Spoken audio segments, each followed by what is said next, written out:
Okay, so to simply create, you're going to go to Indiegogo.com. And mind you, this whole creation process, I mean, I like to tell folks to give themselves at least 3 weeks to really build out a strong campaign and go through all of those kind of components that I touched on. So you'll see if you go to start your campaign, you'll have the first feature come up and it'll ask, is it a personal campaign? Is it a creative campaign? Is it entrepreneurial or nonprofit? In this case, everything that you put in is able to change until you launch. So you could just put a placeholder if you have a question on it. Actually, Carolyn, I'm not sure if you want to, are they going to be nonprofit? Are they going to affiliate with your EIN number or? So some of them are nonprofit ideas. I think some would probably be creative or entrepreneurial. Yeah, so they're all pretty different. Okay. Based on their project or idea. Okay, great, perfect.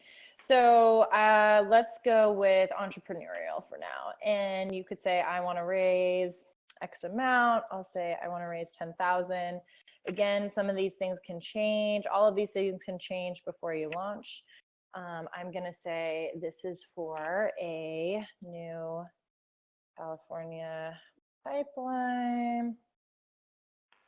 And I'm going to create my campaign.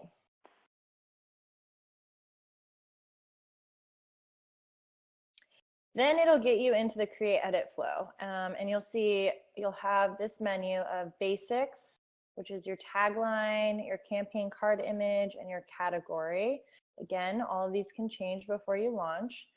Then you're going to have your story, which is where you would upload your pitch video, as well as your pitch text comes in here. And so you can delete this. This is just kind of a template guidelines of what we think is important to put in there. But you can decide however you want this done. You can insert images. This is kind of the bulk of it. This is the meat. Then you would go into the next phase and you would add a perk. So you could say the first perk amount is $25 and I'll say it's a groovy water bottle. And then I can describe what it is here. You can put your exclusive quantity amount on the left, your estimated delivery date. For this, I would say it's better to under-promise and over-deliver. So give yourself enough time so you are able to fulfill. And then you decide whether or not a shipping address is required. So if this were a unit of impact, obviously a shipping address would not be required. If you are going to send the water bottles, then it is. Then you would save, cancel, and then it would pop up right here, actually, if I saved it. And you can bounce around with all of these different stages. So the next would be your team. This is when you can add more team members to your campaign. We recommend having at least 4, whether it's just 4 that are affiliated or whether you have one person that's going to rock out on social media with the campaign, one person that's really helping with offline events, one person that's driving the promotion emails. So more team members, the better. And then the next is funding. So this is when you get all your fun account information in here. You decide whether you're electing flexible or fixed funding. I highly recommend doing flexible funding. There's really no reason not to. And you will also need a business PayPal account. If you do your individual PayPal account tax-wise, you might want to think about that. Unfortunately, I can't give specific tax advice, but it's something that you should talk to your advisor on. Business PayPal is great. You can also be able to have funds from all over the world because it's PayPal to PayPal. We also take Apple Pay as well as Stripe. So Stripe is just credit card contributions. But if you open all of these levers, you have a larger market that you can get contributions from. Then finally, extras. You can generate a link that allows you to share your draft information. So you can share this draft with any of your teammates or get some info from people that you think would have good feedback, and they're actually not in the editing flow. So you still can retain control.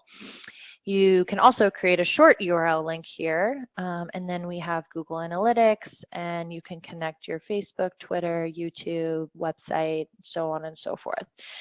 This is a fun kind of space because these are really advantageous optional items that help the campaign.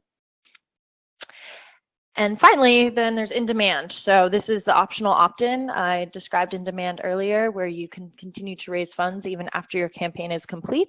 If you click to opt into demand when you launch, it just means that when you hit your goal, you will automatically be enrolled into in-demand.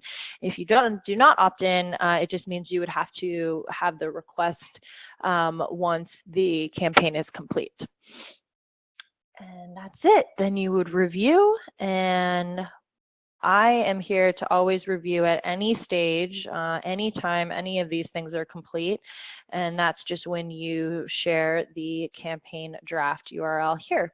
And that is kind of the home base of when we go back and forth.